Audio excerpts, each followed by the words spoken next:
everybody, this is Hammer Striker here. I'm going to do a short video today on this Liberty Revere safe, which is the same as a Liberty Centurion.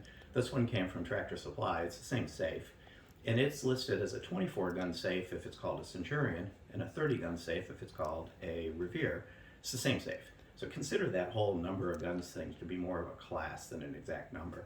The safe interior is going to be no different than the Centurion, and it's going to hold whatever it is based on the size of things. This one weighs 381 pounds, so it's got a 40-minute fire rating. The 40-minute fire rating is the lower part of that fire rating. But if you live in an urban area and you've got a fire alarm system that reports, 40 minutes is more than enough to get the fire department there and get the temperature down. They do make ones that will go up to 2.5 hours, but they weigh almost 1,800 pounds, so it's kind of weighing whether or not you can get it into your house and find a place to put it and move it around. It's 14 gauge steel. They do go all the way down to 7 gauge, which is actually thicker. The lower the number, the thicker. But again, now you're into an 1,800 pound safe. These retail, if it's called a Centurion, for around 1,100. The same thing on Tractor Supply is around 800. So depending on where you buy it and what sale's going on, it's a reasonably priced safe.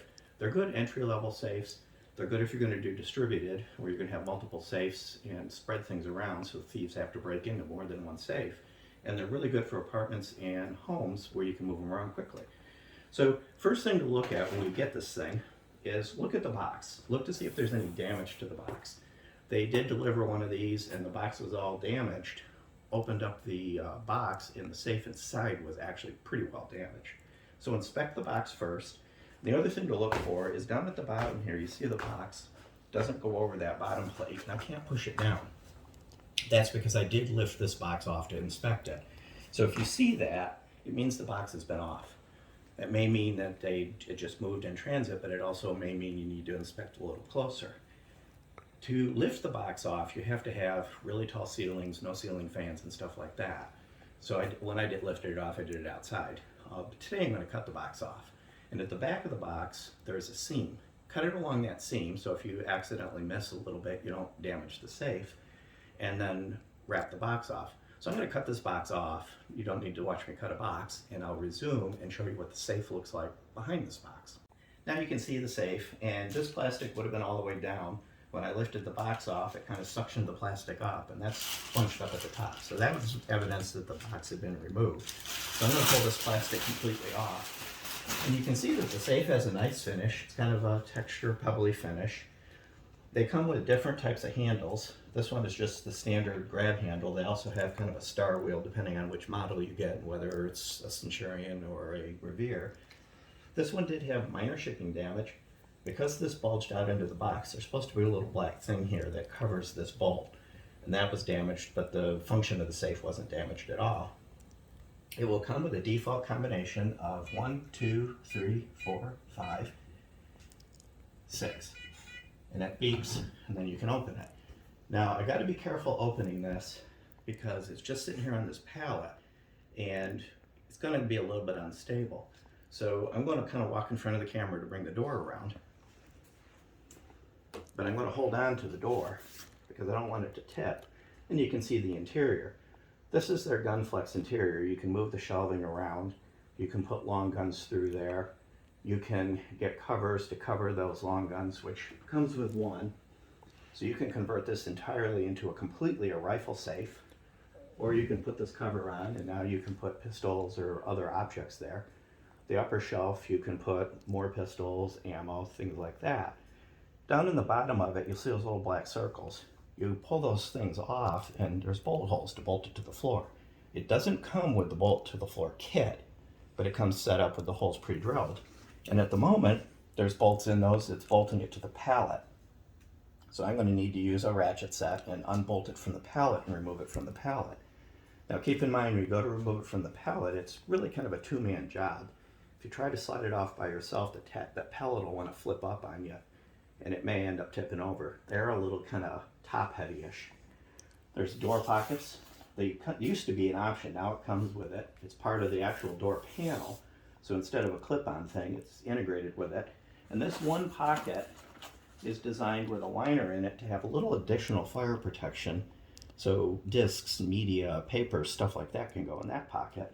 And the rest of the pouches are just pouches for holding either guns or other things that you want to store.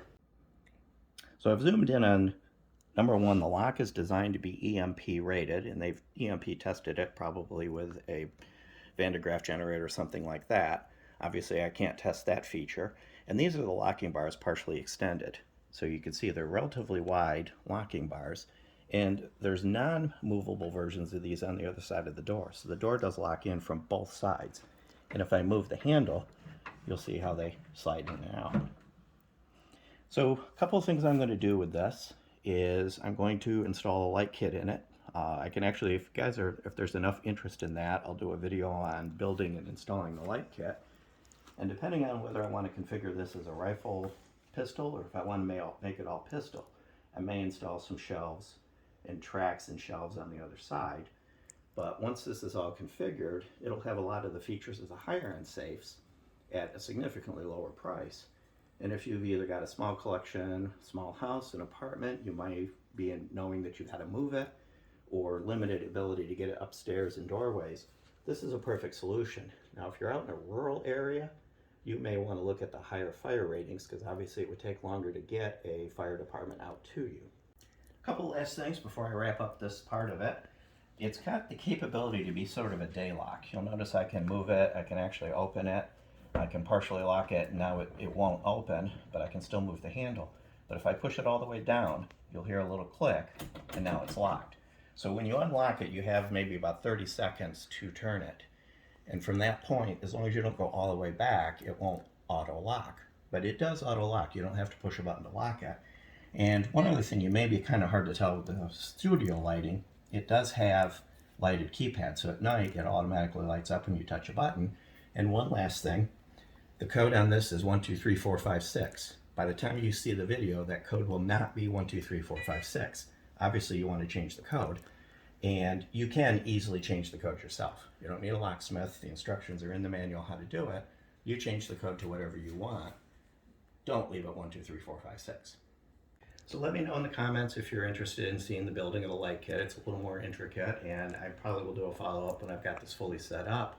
But beyond that, if you like our videos, please give us a thumbs up, share, subscribe, click that bell up there to be notified if you do. Check us out on Facebook, Patreon, Instagram, Twitter, kind of everywhere. Thank you.